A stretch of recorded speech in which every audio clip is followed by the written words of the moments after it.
today's video, allow me to say something about another source of calcium, another food for our animals. And I'm referring to the golden snails. It's very easy to culture this kind of snails, these golden snails, because you will not spend too much about the cages. So as you can see, Mark is now doing the process. He is going to break the shells in order to expose the meat of these snails. And this is the result of our effort. Without spending too much, we were able to let them lay their eggs.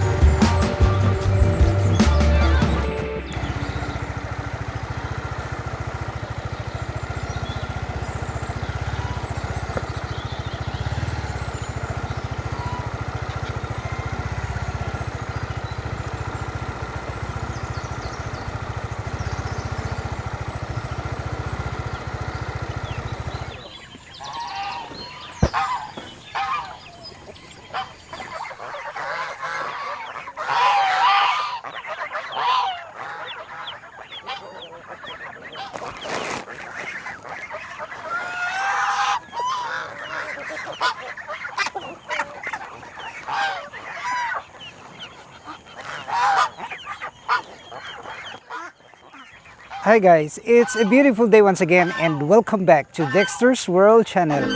I'm always fascinated to do farm activities. In fact, early this morning, I went to the market to get some coconuts. These are the grated coconuts that are available in the market. They're already throwing this one because they already have extracted the coconut milk. And this is one of the main food for our farm animals here. And I'm so happy to share this with you because this is one of the simplest thing that we can do for our animals in the farm. Without spending a lot of money, we can raise our ducks, our chickens, turkeys, and geese, and many more with this very cheap food available in the market.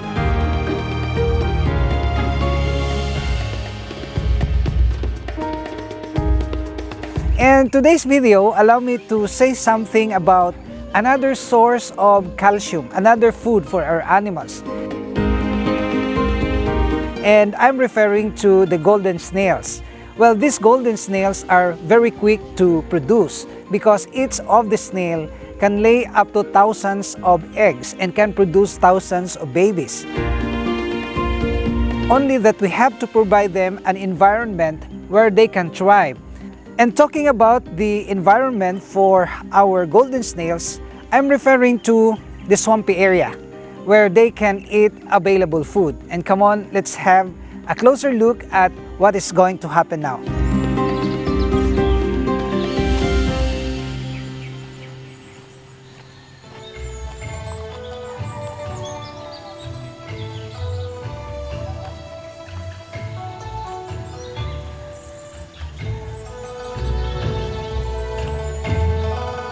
It's very easy to culture this kind of snails, these golden snails, because you will not spend too much about the cages. You just provide the net. You look at the system that I have done here. I just put the net and then, of course, enclosed it with bamboos so that the snails could just stay inside. And I'm so glad that we can see eggs everywhere. If you can see red eggs, that's an indication that your culture of kohol is doing well. This is one of the best source of calcium for our ducks, geese, and even chickens. So we are actually chopping this in order for these ducks to eat the flesh of this kohol. And in fact, we are doing this weekly. Once a week, we are giving them this chopped kohol. And it amazes me so much because the chickens, the ducks, and the geese are hatching 90% of the eggs. They are really very effective and very nutritious. In fact, some other videos about kohol, people are eating this. People are, cooking this with the coconut milk. And this is amazing. And this is just readily available here in our place. I don't know about your place, I don't know about your environment, if you can find this kind of snail, but I believe that if you are situated in Asian countries, you can always see this type of snails.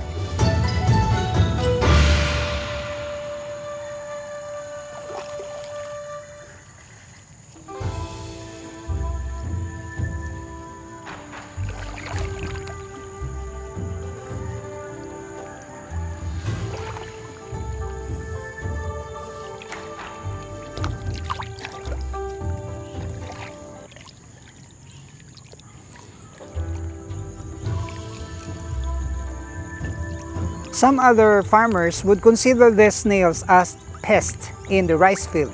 Indeed, these snails, if uncontrolled, will really make a disaster, a devastation to our rice because they're eating leaves.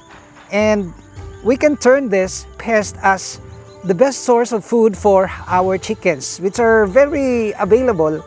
And you will see that we have here so many babies of this kohol. In a week period, these eggs will hatch and become babies, small snails. And in 2 months' time, they will grow matured. So they are very quick to produce. And in fact, this supply of kohol is always available. And we are not running short of the supply. And I consider this a blessing. If only we can do something to make this pest, as they call, turn into a very good source of protein and calcium for our farm animals.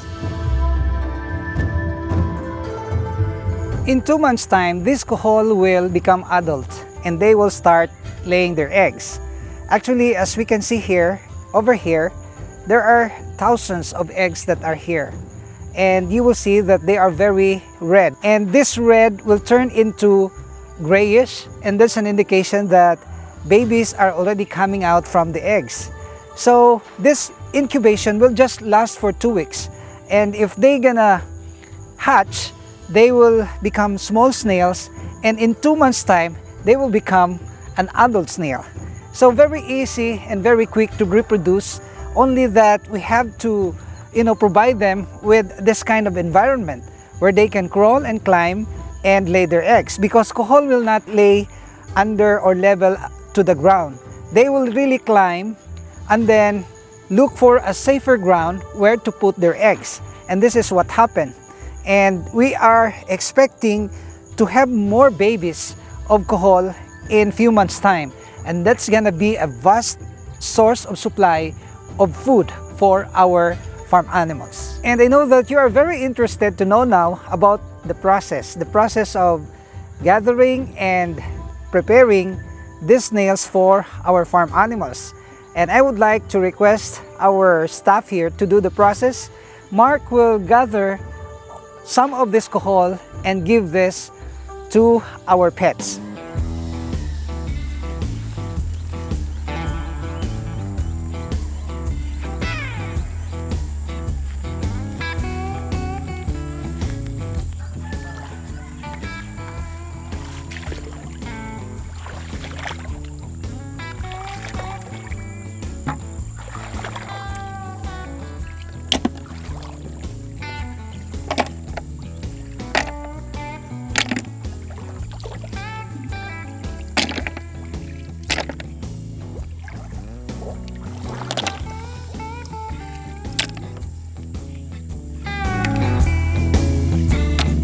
So as you can see, Mark is now doing the process.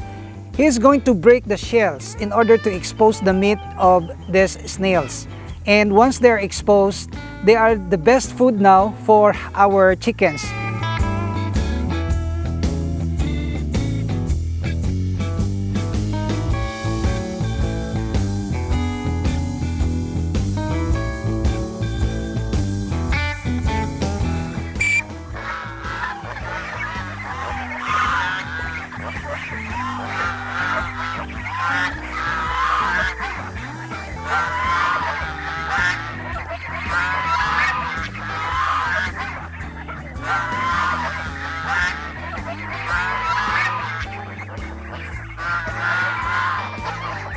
The best evidence of the vitamins that they can gather out of the feeding, this grated coconuts, all natural, even this kohol, are the eggs that we have produced. So come on, let's go there and we will examine how many eggs already that we can see from our geese and from our ducks. Come on, let's go.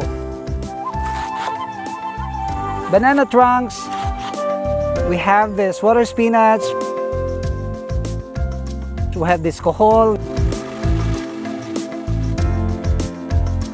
we have this grated coconuts,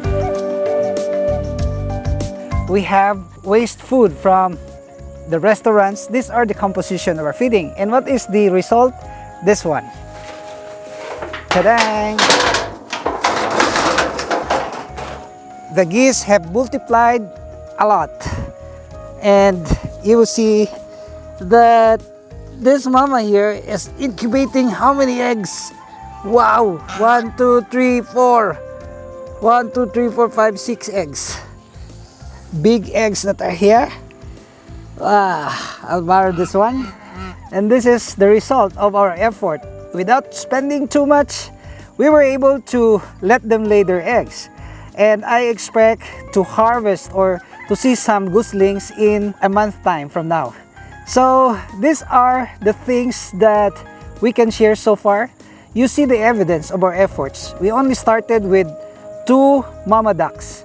Now there are more than 100, and we are producing a lot more because of the effort, because of the kind of feeding, and because of the perseverance that we employ here. It's not an easy task, but I'd like to mention that if you are into farming, you will not feel, difficult. You will not feel that you toil so much because you are happy with the results. So these are the encouragements that we can share with you.